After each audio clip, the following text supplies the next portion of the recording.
നമസ്കാരം.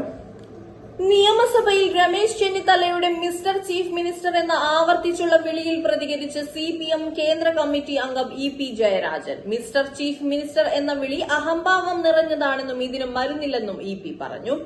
എനിക്ക് തോന്നിയ കാര്യം നിയമസഭയിൽ പ്രതിപക്ഷ നേതാവ് വി.ഡി. സതീശൻ കൊള്ളില്ല എന്നാണ്. പ്രതിപക്ഷ നേതാവാകുന്നതിന് കഴിവുള്ള ആളല്ല സതീശൻ. ഞാൻ തന്നെയാണ് പ്രമാണി, എനിക്കാണ് പ്രതിപക്ഷ നേതാവിന്റെ പ്രാപ്തിയെന്ന് കോൺഗ്രസുകാരെ ബോധ്യപ്പെടുത്താനാണ് ഇത്തരത്തിലുള്ള പ്രയോഗങ്ങൾ ഉപയോഗിക്കുന്നത്, ഇ.പി. പറഞ്ഞു. ഇന്ന് വിദ്യാർത്ഥികളെ നേരിടുന്ന ഗൌരവമേറിയ വിഷയമാണ് ഇവിടെ ചർച്ച ചെയ്യേണ്ടിയിരുന്നത്. അതിനു പകരം മുഖ്യമന്ത്രി ഈ രീതിയിൽ അഭിസംബോധന ചെയ്യുന്നു എന്നത് അത് വിളിക്കുന്നവരുടെ ഔചിത്യമാണ്. സോണിയാഗാന്ധിയുടെ അടുത്ത് ഇത്തരം വാക്കുകൾ പ്രയോഗിക്കുമോ? രാഹുൽ ഗാന്ധിയുടെ അടുത്ത് പ്രയോഗിക്കുമോ? ഇപ്പോൾ ഈ പ്രയോഗം സദുദ്ദേശപരമല്ല. ഇത് വി.ഡി. സതീശനെ ചെറുതാക്കാനും പ്രമാണിത്വം കാണിക്കാനുള്ള നിലപാടിന്റെ ഭാഗമായി വന്നതാണ്, ഇ.പി. പറഞ്ഞു. രമേശ് ചെന്നിത്തലയുടെ മിസ്റ്റർ ചീഫ് മിനിസ്റ്റർ എന്ന ആവർത്തിച്ചുള്ള വിളിയിൽ മുഖ്യമന്ത്രി പ്രകോപിതനായിരുന്നു. മിസ്റ്റർ ചീഫ് മിനിസ്റ്റർ എന്ന് വിളിച്ച് ഓരോ ചോദ്യവും ചോദിച്ചുകൊണ്ടിരുന്നാൽ താൻ അപ്പോൾ മറുപടി പറയണമെന്നാണോ ഉദ്ദേശിച്ചത് എന്ന് ചോദിച്ച് മുഖ്യമന്ത്രി എഴുന്നേറ്റിരുന്നു.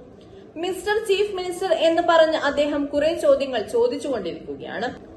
ഓരോന്നിനും ഞാൻ ഇടയ്ക്കിടെ ഉത്തരം പറഞ്ഞുകൊണ്ടിരിക്കണോ? വേണമെങ്കിൽ അതാകാം. അതാണ് ഉദ്ദേശിക്കുന്നതെങ്കിൽ യൂത്തിന് എന്ത് സന്ദേശമാണ് നൽകുന്നതെന്ന് പറഞ്ഞില്ല. സമൂഹം നേരിടുന്ന ഒരു വിപത്തിനെ നേരിടുന്ന രീതിയിലാണോ അദ്ദേഹം സംസാരിച്ചു കൊണ്ടിരിക്കുന്നത്? അതാണോ ശരിയായ രീതി? യാഥാർത്ഥ്യം മനസ്സിലാക്കാൻ കഴിയണം. ഇന്ന് നാട് നേരിടുന്ന പ്രശ്നം എന്താണെന്ന് മനസ്സിലാക്കാൻ കഴിയണം. ഇടയ്ക്ക് മിസ്റ്റർ ചീഫ് മിനിസ്റ്റർ എന്ന് പറഞ്ഞ ചോദ്യം മാത്രം പോരാ, നാടിന്റെ പ്രശ്നം എന്താണെന്ന് മനസ്സിലാക്കണം, മുഖ്യമന്ത്രി പറഞ്ഞു. News desk മലയാളാക്ഷരം.